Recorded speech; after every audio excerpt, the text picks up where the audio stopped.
फरमाइएगा sir, ये जो party है उसके अंदर कोई वाज़े तौर पे दरार है या नहीं है, और ये जो फाइनल कॉल है क्या वो पिछली कॉल से मुख्तलिफ होगी और इस बार कुछ रिजल्ट्स आ जाएंगे उसके? पहली बात तो ये है कि जी दरार तो तब होती है जब कोई पार्टी में कोई लीडरशिप मैटर कर रही हो। फिलहाल तो देखें ना, इशू ये है कि पीटीआई की एज अ पार्टी इम्पोर्टेंस नहीं है। वैसे तो किसी भी पार्टी की उस तरह से इम्पोर्टेंस नहीं है, लेकिन यहाँ पे तो बिल्कुल ही काडर अब नहीं रह गया। सो ये तो इमरान खान है और लोग हैं, दरमियान में कुछ नहीं है। लोग इमरान खान के साथ हैं, उसकी बात जो होती है वो हतमी होती है, वो जो कहते हैं वही पॉलिसी है। आप देखें जब आपने उनको इनकम्युनिकेडो हो गए 3 महीने, तो आपने 3 हफ्ते तो आपने देखा कि पार्टी जो है उसको बिल्कुल ही समझ नहीं आ रही थी क्या करना। ये एक स्ट्रक्चर है। इसका मतलब ये नहीं है कि आप उनको इनकम्युनिकेडो जब करते हैं तो उसका नतीजा ये होता है कि मुल्क के अंदर एक इंस्टेबिलिटी जो है ना, जो सिमरिंग है लोगों की, यानी जो लोगों के जज्बात जो उबलते हैं ना, वो ज़्यादा बढ़ जाता है, तो टेम्परेचर बढ़ जाता है। सो आप वो नहीं कर सकते, फिर वो जो खान साहब है उन्हीं का ही होता है।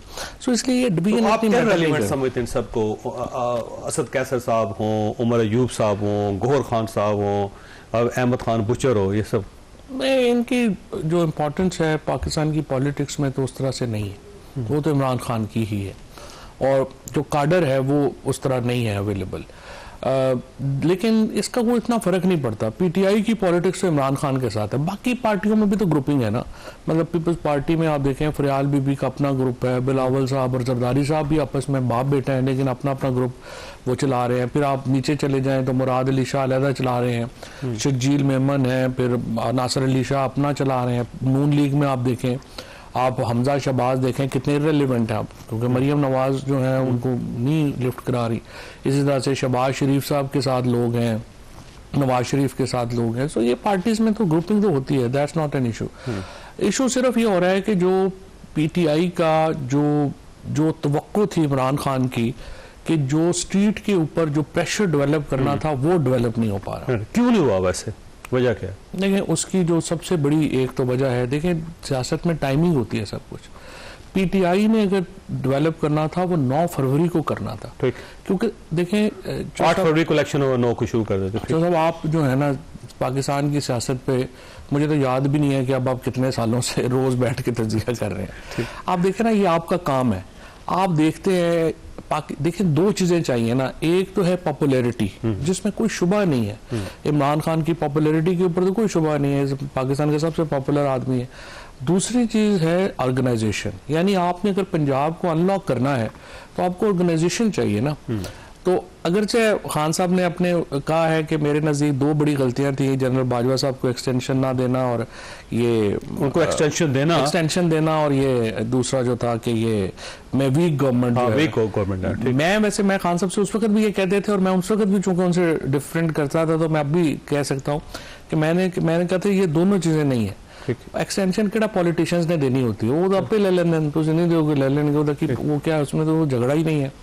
जो मेरे नज़दीक जो सबसे बड़ी गलती हमारी थी, जब बुज़दार को चीफ मिनिस्टर बना दिया तो next thing we should do was कि हम परवेज मुशर्रफ साहब वाला लोकल गवर्नमेंट बहाल करते और हम इलेक्शन करवाते। उसके नतीजे में क्या होता कि आपकी तंजीम बन जाती। देखिए ना, आप फॉर एग्जांपल आप पीटीआई के अंदर आए हैं, सारे लोग तो यही है ना जो 8-8 10-10 महीने, वो तो जानते ही नहीं किसी को क्या है, ना ही उन्हें हलकों का पता है। अगर आपने लोकल गवर्नमेंट कराई होती है तो फिर पता होता है ना हर यूनियन काउंसिल में कौन लोग हैं आपके, वो फिर लोग निकाल सकते हैं और वो ऑटोमेटिक एक आपकी ऑर्गेनाइजेशन बन जाती है। सो जब ये आपने ऑर्गेनाइजेशन नहीं बनी तो उसके बाद आप अकेले तहरीक नहीं चला सकते। अच्छा, 9 फरवरी को अगर ये करते तो उस वक्त ऑर्गेनाइजेशन थी, क्या था, जो टिकट होल्डर थे और MNA और MPA थे उनकी आंखों के सामने धांधली हुई थी, उनका रिजल्ट चोरी हो रहा था। देखिए आप अपने लिए सबसे ज्यादा निकलेंगे ना, अगर मेरा रिजल्ट चेंज हो रहा है तो सबसे पहले तो मैं अपने लिए निकलूंगा। उस दिन जो इन्होंने कहा ना, जो 2-3 हम तो जेल में थे, खान साहब भी जेल में थे और हम लोग भी जेल में थे, तो उस दिन जो था वो ये था कि अगर ये उस दिन एहतजाज का ऐलान करते हैं, भाई पार्लियामेंट तो बननी थी 20 दिन बाद, 25 दिन बाद, आप 25 दिन तो आपने जो है वो तमाशा लगाना था ना। अगर वो एहतजाज करते तो ये जो एक इस्तीफा आया था ना लियाकत चट्टा का, ये लाइनें लग जानी थी। ठीक है। और आप उस वक्त बहुत पीटीआई वुड हैव प्लेड बड़ा, उन्होंने बड़ा तहरीक उठा देने की, लेकिन वो टाइम मिस हो गया। अब देखिए उसके बाद जो बड़ी मिसिंग है वो ये है कि आप अलायंस नहीं बना सके। जो अलायंस आपने बनाना है, चाहे वो मौलाना के साथ हो, चाहे साहब के साथ हो, जमात इस्लामी है, GDA है। देखिए नवाब नसरुल्लाह साहब से ना, तो वो हमें मुनीर अहमद खान साहब हमारे दोस्त हैं, तो वो बहुत करीब थे, तो उनके साथ हमें मौका बड़ा मिलता था उनसे गपशप लगाने का। तो वो कहते थे कि कोई भी जो हथियार होता है ना जंग में, वो उसको ज़ाया नहीं करते, इस्तेमाल करना चाहिए। जड़ी मिट्टी होती है ना सज्जे खब्बे, वो भी काम आ जाती है अखा च पाने वास्ते, तो कोई छोटी बड़ी नहीं होती। आपको अलायंस, अभी PTI का जो मेरे नज़दीक, अगर आप यू आस्क मी कि एक कमज़ोरी, तो वो ये है कि अपोजिशन में अकेली है। ठीक है, अपोजिशन में आप अकेले होना अफोर्ड नहीं करते। ठीक। अच्छा, ये फाइनल कॉल जो है ये वाकई को डेंट डाल सकेगी, इसका नतीजा वही निकलेगा जो पुरानी कॉल्स थे? पहली बात तो यह है कि हमें नहीं पता ना कि इसकी क्या स्ट्रेटजी क्या है, कैसे बनाएंगे, क्या करेंगे। हुकूमत तो जाहिर है कि मजबूत नहीं है। ये हुकूमत तो आप देखें कि जो स्टूडेंट्स की प्रोटेस्ट हुआ था अभी लाहौर के वाक़े के ऊपर, उसी से ही हिल गई थी।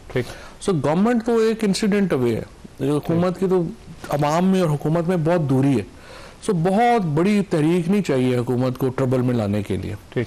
लेकिन अब ये है कि आप कोरिजन है, जबर है, फस्तायत है, आप उससे कितने देर मुल्क चलाएंगे? 25 करोड़ का मुल्क है। ठीक है, तो ये कॉल जो है, स्ट्रेटजी का आपका ख्याल नहीं है किसी के पास पे? स्ट्रेटजी तो पाकिस्तान का अलमिया क्या है कि PTI से इनकलाब नहीं मैनेज हो रहा और हुकूमत और एस्टेब्लिशमेंट से इमरान खान नहीं मैनेज हो रहा। ठीक है, तो हम फंसे हुए हैं। ठीक। अच्छा, ये फरमाइए सर कि क्या ये मियां नवाज शरीफ साहब के आज बयान आया और ताज़ा तरीन बयान है उनका, और बाहर ज़ाहिर है उनके साथ बड़ा बुरा सलूक हो रहा है जिनेवा के अंदर, तो उन्होंने कहा ये जो तलखियाँ बढ़ा दी गई हैं और जो बदतमीज़ी हो रही है सारी, और उससे मुल्क जो है वो अब किसी काबिल नहीं रहा, छोटे छोटे बच्चे पीछे लगा देते हैं हमारे, और फिर उसके बाद बेसिक ये वैसे कल्चर जो है ना पाकिस्तान तहरीक इंसाफ ने गलत मुतारफ करवाया, ऐसा नहीं होना चाहिए था। इस कल्चर की जिम्मेदारी तो साथ खड़ी हुई उनकी जो बेटी हैं वो है। जब आप लोगों के घरों में जाएंगे, उनके घर की औरतों को थप्पड़ मारे जाएंगे, बच्चों को थप्पड़ मारे जाएंगे, आप उनके घर तोड़ देंगे, उनकी गाड़ियां तोड़ देंगे, तो जो फ्रस्ट्रेशन है सोसाइटी की वो कहीं तो निकलेगी ना। मियाँ साहब इस पे तंग आ गए हैं कि लोग जो है वो उनकी गाड़ियों के पीछे नारे लगाते हैं। तो मियाँ साहब को तो सोचना चाहिए, वो 50 साल से पाकिस्तान में सियासत कर रहे हैं, उन्हें हालात का इदराक होना चाहिए कि कोई पाकिस्तान के अंदर जो मर्जी आप कह लेना कि 10 साल के लिए तो ये हुकूमत आ गई है और अगले 10 साल ये हो जाएगी, कभी इस तरह नहीं होता। जो हमने तो देखा है, मतलब 93 ऑनवर्ड तो हमने सारी सियासत हमारी आंखों के सामने हुई है। जो आदमी पाकिस्तान में आया है ना, वो 10 साल से कम के लिए तो आया ही नहीं ना, और शुरू एंजी करता है कि मैं 10 साल तक नहीं जा रहा। 4 साल बाद फर्क हुए सर। ये तो एक रेत हाथ मुट्ठी में जिस तरह रेत निकलती है ना, पावर ऐसे निकल जाती है, पता ही नहीं चलता।